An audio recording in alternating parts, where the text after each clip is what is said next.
Hello everybody, Bon KYT here with another video. This time, as you can see in the text right there, we will be ranking every NHL teams. That comes down to 32 to be precise.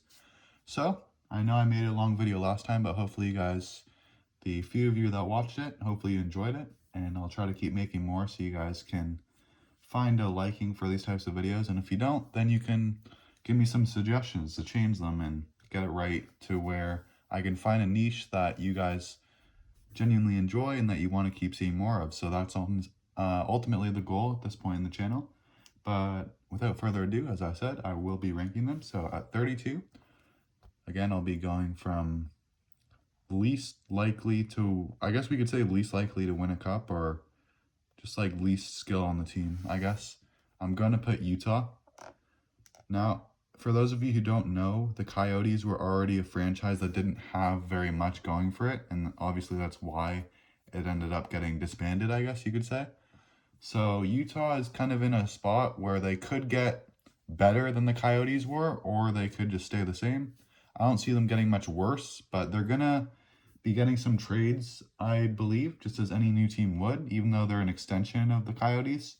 I think they'll be seeing a couple changes, whether they're good or bad, but regardless, hopefully for the people living in Utah, their team will come out strong the year that they're formed. So that's what we are expecting, and that's what we want. But for now, they're going in last place.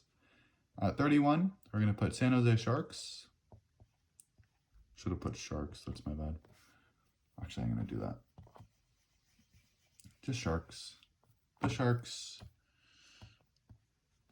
So they were last, if not second last, to Chicago, but the reason why I'm not putting them under Chicago is because, I mean, they do have an incoming prospect, #1 draft in Celebrini, but Chicago does have Bedard, and I can see them getting another guy to complement him, so I'm going to put them a little up above the Sharks just because of that, and because Bedard has proved himself as being a capable, good young player, and we haven't seen much of Celebrini in the majors at least, so that'll be pretty exciting to see what happens with that.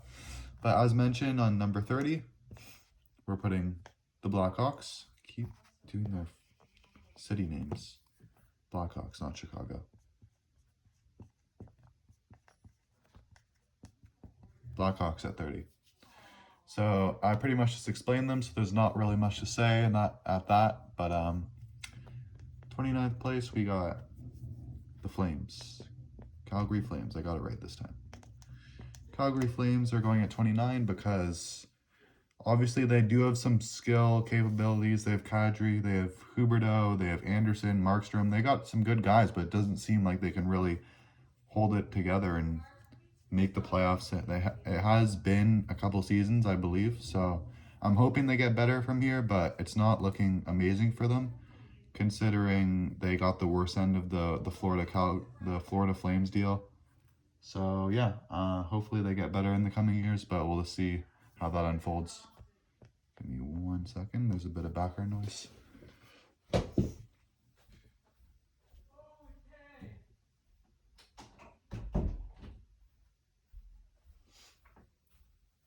All right, back to it. At number 28, we have the Montreal Canadiens. Now, I was tempted to put the Canadiens under the Flames, and there's no saying that I shouldn't, but they do have Suzuki, and they have Caulfield, and it seems like even though they haven't made the playoffs, they've been in a bit more of a consistent spot in terms of where they are at the standings and where they've kept themselves in the standings, whereas the Flames, they've been up there and then they've dropped, it seems like. So I feel like the Canadiens are just more consistent. They just need a bit more of that skill to get them into a playoff position, maybe a wild card spot in the coming years. And I'm sure they will be doing that since they made it in 2021. So it's honestly due for them. They just need like a couple more guys that can bind their team and just make it a contending team for probably not a cup, just like securing a playoff spot and being in that momentum. Just like having that momentum, making the playoffs, and then that will ultimately lead to a good run at some point for them. But at 27, we have the Columbus Blue Jackets. Again, not a team with much skill, obviously. I mean, I do like that they have Line, they have Gaudreau, they have Werenski, they have some good guys, just like a lot of these teams, but they just can't get themselves up, just like a lot of these lower teams, and that's why they are lower on the list, unfortunately for them. But yeah, that's just how it's going to be for now, and hopefully they change things maybe with their management. They have pretty good players. I mean, they have their captain, can't remember the captain's name. Of course, it's always the captain, even though I was thinking about him. Boone Jenner, there we go. They have Boone Jenner, who's also he's good leadership. Not the best skill in the league in terms of captaincy, but he has really good leadership. So I think he could take them to a good spot in the playoffs come the end of his career. So I'm looking forward to that. But 26th place, we have the Anaheim Ducks. Now, obviously, the Ducks used to be a spectacular team. They had Getzlaf, they had Perry, they still have Cam Fowler, but they just had a bunch of other guys that really made obviously Teemu Selanne as well at the beginning of those guys' careers, but it was a franchise that was super fun to watch, and obviously they have Zegras nowadays. They have, I'm trying to think of that other new guy's name. Hopefully you guys can tell me in the comments because I'm blanking right now, but Mick something, who's also proved to be a very good player. So hopefully they can pull it together and get to the playoffs. And obviously that's what you hope for any team that you're rooting for. Not that I am for all these, but it would be nice to see some of these teams that are lower to get up there, maybe boot a team that usually is in the playoffs just to switch it up, make it more exciting to watch.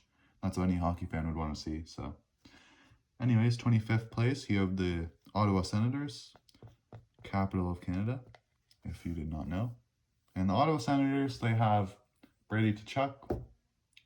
They have that other guy on offense. I forgot his name. They had Tarasenko, but obviously he moved to Florida, which wasn't great for them. Not a good trade, but they still have a couple guys in the making, like Batherson. They have, I'm forgetting so many of their names, but some good guys on defense is all I'm going to say. That they're definitely a team that has potential, but they just haven't found a way to get over the hump for some time. And then obviously they had Giroux, but Giroux moved to... No, they do have Giroux. Yeah, sorry. Giroux used to be on Philadelphia, but they do have Giroux. So he should be a couple more years. He's obviously a great asset for them, so hopefully they could use that to their advantage once they get their team going for a wild card spot, most likely. But that is to come for sure. 24th place, we have the St. Louis Blues. They're a team that were also very good. 2017, they won a cup. They still have Braden Shen, which I think is a good captain. I think he's pretty solid. They have Thomas. They have Buchnevich, who might get traded, but I don't think he will. They also have Krug, who used to be on the Bruins, very solid defenseman, but used to have Pietrangelo. Obviously, he's in Vegas now, and we'll get to them later on the list, but that's it for the Blues. Not much to say for them, honestly. They've kind of just been... They haven't been as fun to watch as they used to be, for me at least. I don't know how you guys feel about it, but that's where I stand on the Blues as of now. 23rd, we have the Washington Capitals. I think I'm writing a little big. I might have to go smaller, but put them here for now. Washington Capitals. So they have guys that are getting older. They also signed some younger guys like Milano, I believe. And also Strome is a good young guy, young forward, but they definitely need some defensive depth, and obviously I can't put them that low since they still do have Ovechkin. He's an all-time great, obviously, and they have Tom Wilson, who's underrated. I mean, he doesn't put up the most points, but he's an aggressive player. He's gritty, and you don't see many gritty players actually doing much in terms of production, so that you can say he does pretty well on, especially since he made the All-Stars, so that was pretty cool to see. And in 22nd, we have the Philadelphia Flyers. So they used to have Giroux, like I said before, but with the Flyers, it's interesting because they were in a very good spot and then they dropped. So I would have put them higher, but they just completely fell apart this year and it was really hard to watch. And obviously, Sean Couturier, not the best captain you can have. They have Konechny, who's a good player, Cam Atkinson, who's solid. They just have some good guys that they can build a franchise around, but they just need to be able to hold it together come the playoff time, and they didn't do that this year, so that's why they're fairly low on the list, unfortunately for them. But at 21st place, we have the Seattle Kraken, newest team in the league. Well, I shouldn't say that because Utah's coming, but as of the year played, they were the newest team. I believe 3 years old now, and they have guys like McCann, they have Eberle, who could, I've been hearing rumors about him getting traded back to Edmonton, but we'll see how that goes. But they have some good guys, and they've proven themselves. I mean, especially in the first year, they made the playoffs. It could have been the second, but I'm pretty sure it was their first year. Right from the get-go, they have guys, they have potential. They just need to find their groove again since they didn't make it this year. Number 20, we have the New York Islanders. First team of the New York State. So the Islanders, hold on, I need to get some water.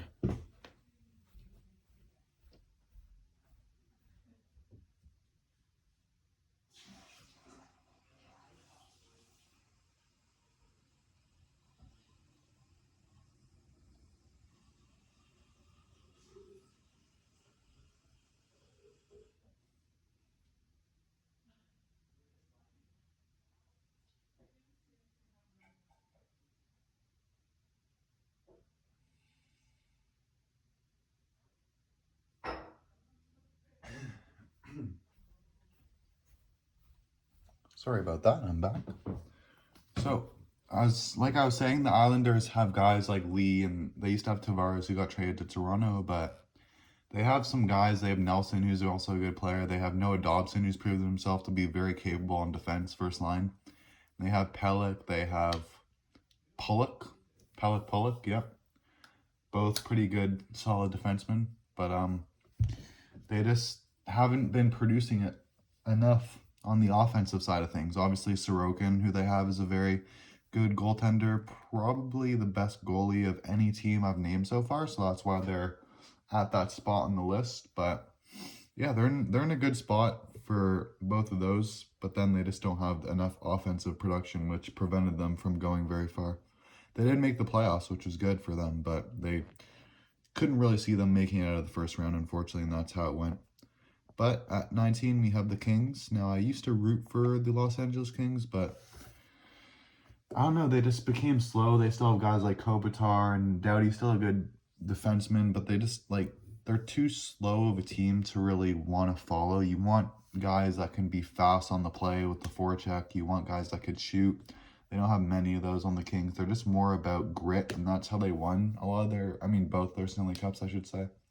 They were just they're always a gritty team, and hopefully they can get back to that, since you don't need skill to win. You need that grit. You need guys who'll get in there, get on the forecheck, and get in front of the net, and then whatever you can do to finish, as long as it goes in the net, then you're good.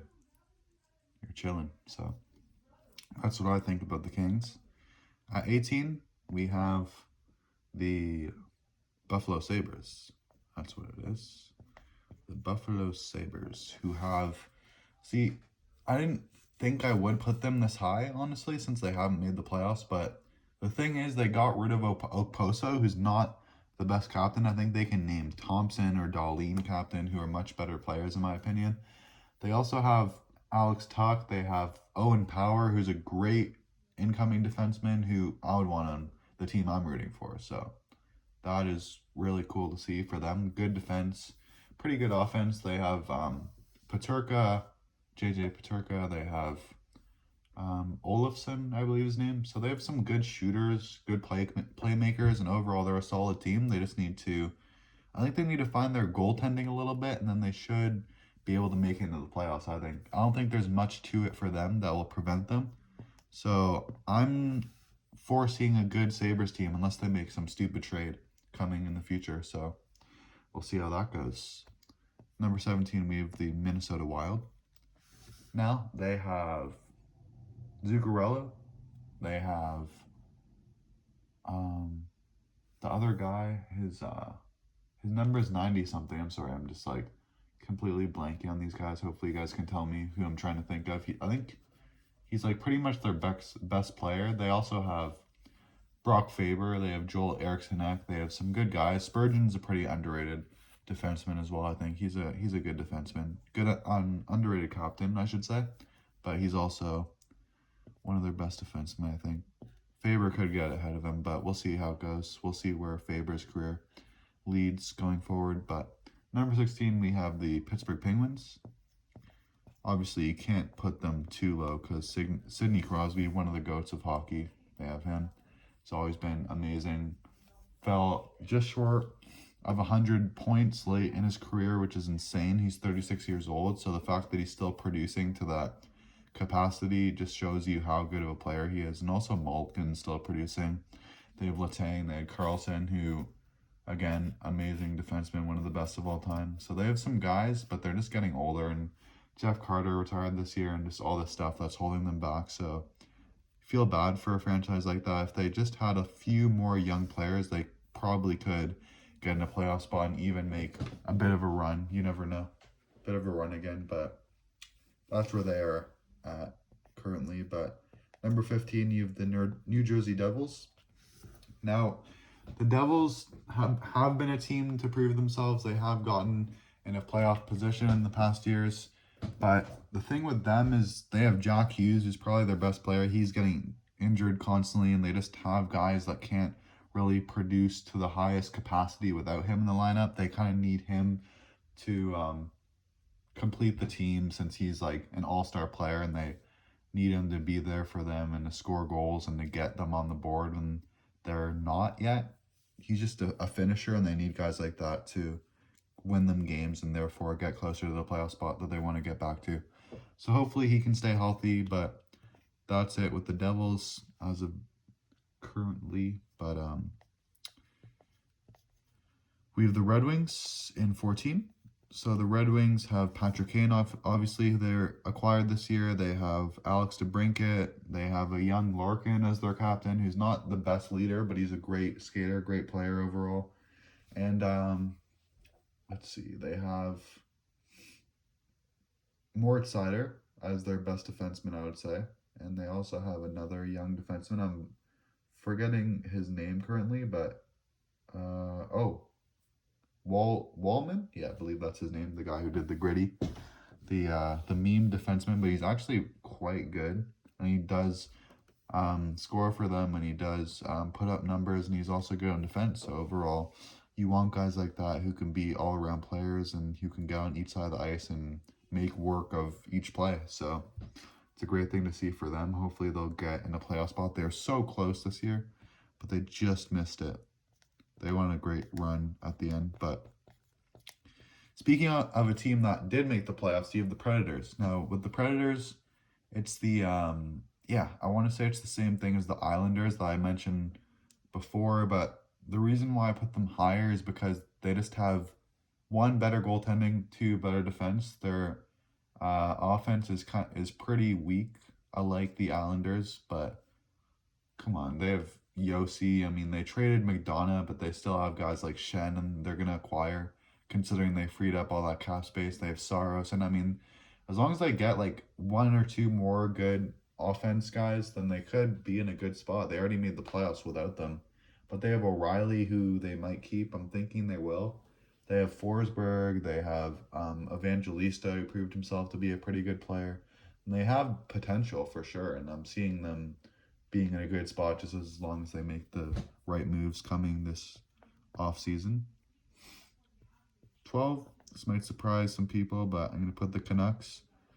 Now, they put themselves in a good spot in the regular season, obviously, for a lot of it, but the thing with them, they just don't have enough experience. They have a lot of skill, but I mean, one of the youngest captains in the league in Quinn Hughes, and they just have really good guys, but they don't have enough experience to get them over the second round, at least. I mean, the Oilers, as you can tell, have a bit more experience. They have a bit more skill, even though the Canucks have a lot of that.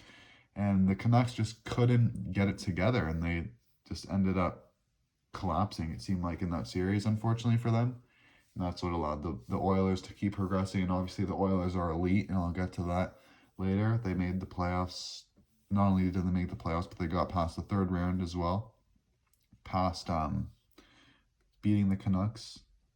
So yeah, they beat the Dallas Stars, which was an insane feat to have in a third round, and no one really thought they would have, because they beat the Canucks, they beat the Kings. It's like, okay, that's fine.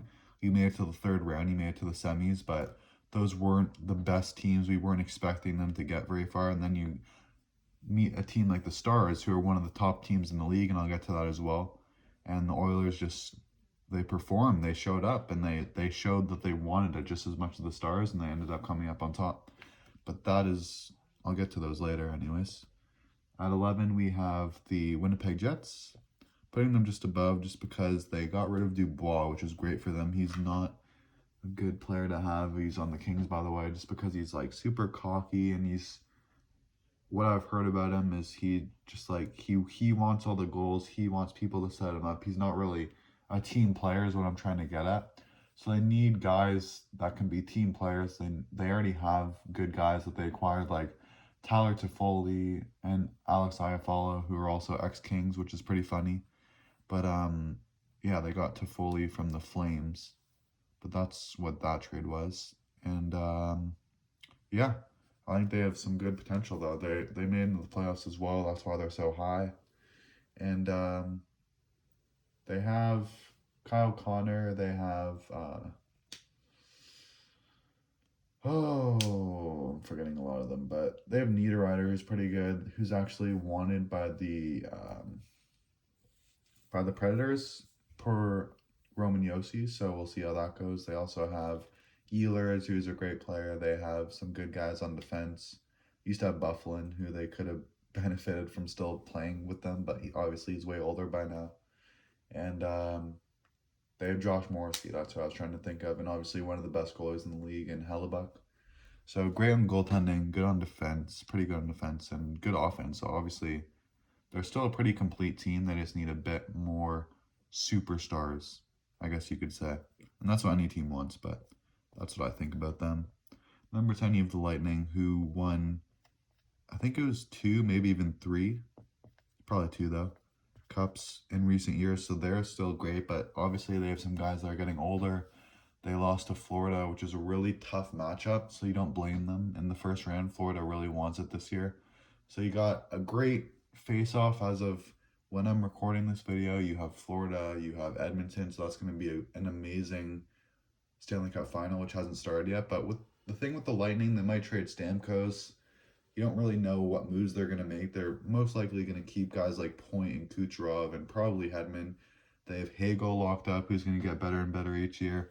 So it's not looking the worst for the Lightning. I'm sure they'll still end up making the playoffs in the coming years, but we'll see how that franchise wants to go, which way they want to go. But number 9, we have the Rangers. Obviously, people will be surprised I'm putting a team like them low as well. But the thing with the Rangers, I mean lower than people would want them to be, is come the third round, they just didn't really show up. They didn't really have the guys that were as effective as Florida was, and obviously Florida's an elite team this year, but I don't know, just with the Rangers, they don't have guys that can like make a play out of nothing. It seems like they need to always have this formation going, which is great for the regular season, but it's not good for the playoffs, where you need guys that can get the job done and quickly, not where you have to be super technical about it and set up a play where you just like want to expect the team to sit down and die. But Florida's not going to do that. They're going to pressure you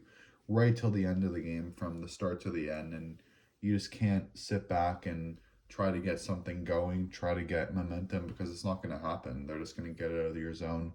They're going to make opportunities out of what you wouldn't expect an opportunity to come from, and then that's what ultimately leads to goals being scored for the opposing team and not for the Rangers. So that's what I think about them. And surprisingly enough, a little overzealous with that, I'm going to put the Toronto Maple Leafs at number 8. So I know you guys might be hating on me for this, depending on who's watching it, but I mean, I'm a Leafs fan. I might be a little biased. I think they will make good moves this offseason. They've consistently made the playoffs, even though they haven't been able to get out of the first round. since, I mean, last year obviously, but before that was forever, and they got destroyed by Florida, sorry. So it didn't really make too much of a difference for them. You could still say the curse is here, even though it's really not. So hopefully they do end up trading Marner. I don't have anything against him, but he just doesn't seem like a good fit for the team anymore. They need some guys that can switch it up. I mean, they got a new coach, which is a good start, but they need guys that can get a new type of chemistry and not something that hasn't worked forever for however long. I mean, since 2015, 2016, since Nylander, Matthews, all those kind of guys are on the team. They need to switch it up with new players that they can form chemistry with, just like Domi and Bertuzzi with Matthews did. It was a good start, but they need more players like that who can set up plays in a different way and throw teams off guard, who have seen the Leafs for multiple years and know what they're going to do typically. So they just need those types of changes to help them get farther, and that's what a lot of us do want. But speaking of first round exits, the Bruins beat the Leafs this year, who also had a 1 year curse going where they were down, or they were up 3-1 to the Panthers and they lost against them. Everyone thought the Leafs were going to do it. I thought they were going to continue the newfound Bruins curse, but just wasn't the case. The Leafs had the curse that was stronger than the Bruins, and they ended up falling down and dying, essentially, is what I've said, and I'll keep saying it because the Bruins didn't have the best team. In fact, I think they had the weakest team this year out of any year that they've faced off against the Leafs, but they were still good enough, clearly, to beat them, so that's how that went. And depending on what moves they make, I mean, they still have good centers. They have Saka, they have Coyle, who have proved to be good. They also have Marchand, who's probably going to play a couple more years, so it's just depending on what they do for their third and fourth lines, I would say, bottom six, and they have good defense as well. I think they can keep everything else. They just need some faster guys to help them.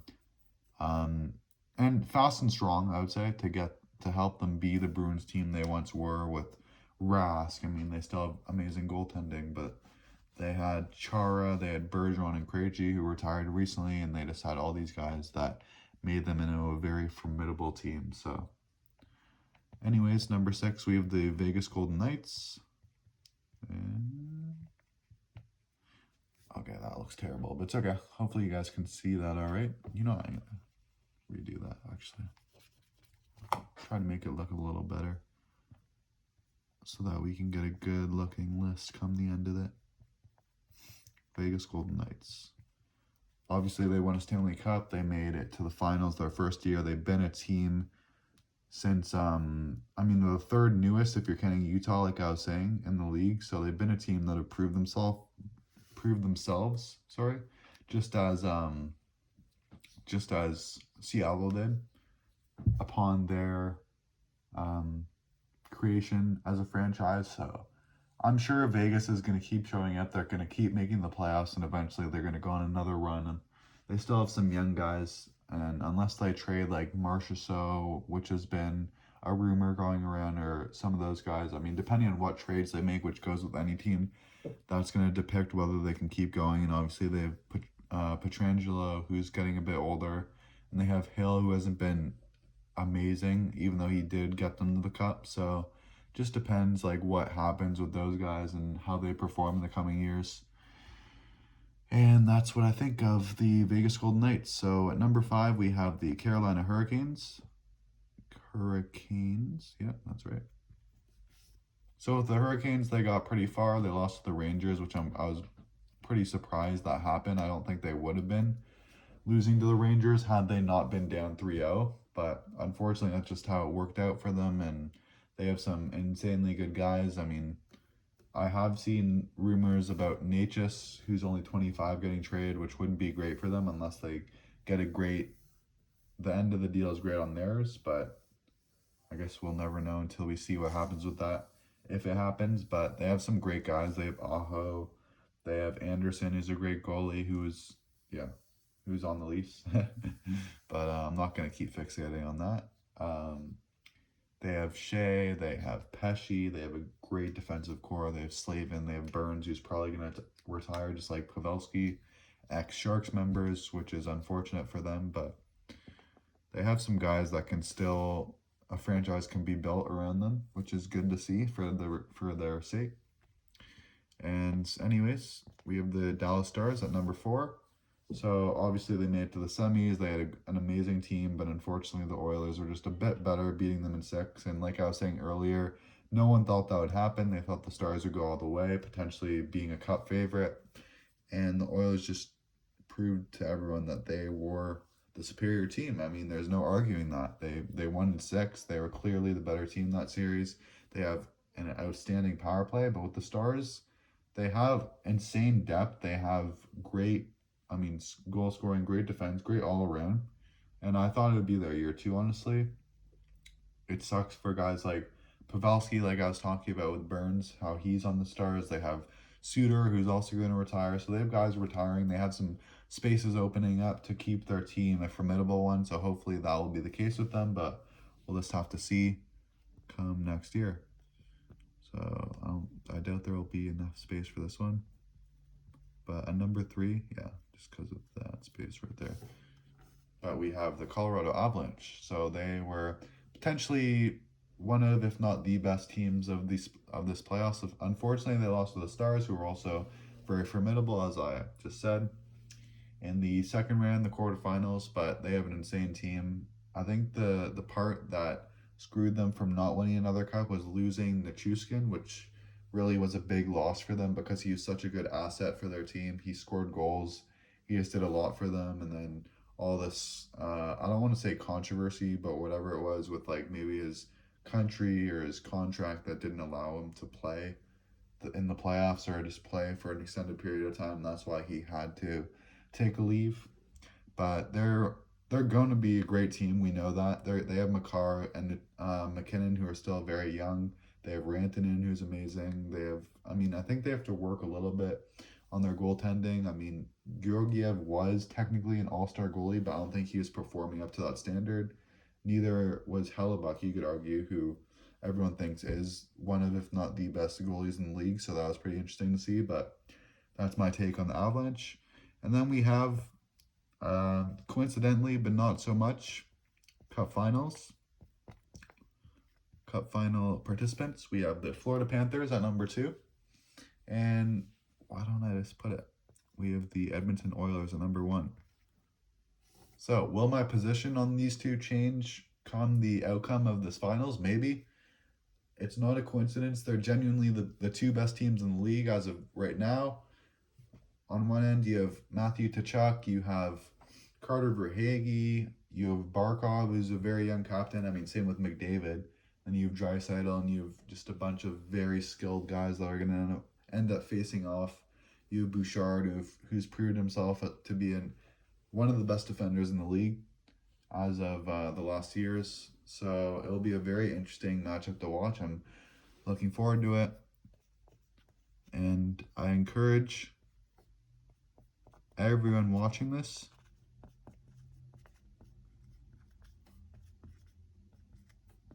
to do the same. Watch the final, it'll be amazing. Maybe after that, if you have been following along with the playoffs, you can come up with your own list. And if you do come up with your own list, you feel free to put it in the comments or just tag me in a video that you might make about a list of your own. Now, I'd love to see it. I'd love to see your guys' takes on what you think of the teams, where you think they fall in this list.